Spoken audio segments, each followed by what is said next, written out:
ಮೊದಲೆಲ್ಲ ನಾವು ಚಿಕ್ಕ ವಯಸ್ಸಲ್ಲಿದ್ದಾಗ ಗೋರಂಟಿ ಅಂದರೆ ನಿನ್ನ ಮದುವೆ ಗ್ಯಾರಂಟಿ ಅಂತ ಹೇಳ್ಕೊಂಡು ತಮಾಷೆ ಮಾಡ್ಕೊಂಡು ಓಡಾಡ್ತಿದ್ದೋ.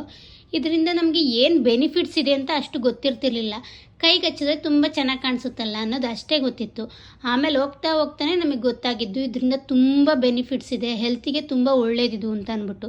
ಯಾಕಂತ ಅಂದರೆ ನಾವು ತುಂಬ ಸ್ಪೈಸಿ ಐಟಮು, ಸ್ನ್ಯಾಕ್ಸು ಅದು ಇದು ಅಂತ ಎಲ್ಲ ತಿನ್ನೋದ್ರಿಂದ ನಮ್ಮ ಬಾಡಿನಲ್ಲಿ ಹೀಟ್ ಜಾಸ್ತಿ ಆಗ್ತಾ ಹೋಗುತ್ತೆ. ಸೊ ಹೀಟ್ ಕನ್ಸಂಪ್ಷನ್ ಆಗೋದ್ರಿಂದ ಅದನ್ನು ಕಂಟ್ರೋಲ್ ಮಾಡ್ದಲೇ ಇದ್ದರೆ ನಮಗೆ ಗ್ಯಾಸ್ಟ್ರಿಕ್ಕು, ಹೆಲ್ತ್ ಅಪ್ಸೆಟ್ ಎಲ್ಲ ಬರ್ತಾ ಹೋಗುತ್ತೆ. ಅದನ್ನು ಕಂಟ್ರೋಲ್ ಮಾಡಬೇಕಂತಂದರೆ ನಾವು ನೀರು ಎಲ್ಲ ಜಾಸ್ತಿ ಕುಡಿಬೇಕು. ಬಟ್ ನಾವು ನೀರೆಲ್ಲ ಕಡಿಮೆನೇ ಕುಡಿಯೋದ್ರಿಂದ ಅದು ಕಂಟ್ರೋಲ್ ಆಗಲ್ಲ. ಆಗೇನು ಮಾಡಬೇಕಂತಂದರೆ ಕೈಯಿಗೆ ಅಥವಾ ಕಾಲಿಗೆ, ತಲೆಗೆ ಮೆಹಂದಿ ಹಚ್ಕೊಳೋದ್ರಿಂದ ಆಟೋಮೆಟಿಕಲಿ 50% ಹೀಟು ಕಂಟ್ರೋಲ್ ಆಗೋಗ್ಬಿಡುತ್ತೆ. ಸೊ ಇದ್ರ ಜೊತೆಗೆ ನಮಗೆ ಕೈಗೂ ಕೂಡ ಚೆನ್ನಾಗೇ ಕಾಣಿಸುತ್ತೆ. ಮೊದಲೆಲ್ಲ ನಮ್ಮ ಕಡೆ ಹಿರಿಯರು ಏನನ್ನೋರು ಅಂದರೆ, ಹಳೇ ಕಾಲದವರು, ನಮ್ಮ ಕೈಯಲ್ಲಿ ಏನಾದರೂ ಮೆಹಂದಿ ಕೆಂಪಗೆ ಬಂತಂತ ಅಂದರೆ ನಿನ್ನನ್ನು ಮದುವೆ ಆಗೋ ಹುಡುಗ ತುಂಬ ಅದೃಷ್ಟ ಮಾಡೋ, ನೀನು ತುಂಬ ಸುಖವಾಗಿ ನೋಡ್ಕೋತಾನೆ, ನೀನು ತುಂಬ ಇಷ್ಟಪಡ್ತಾನೆ ಅಂತ ಹೇಳೋರು.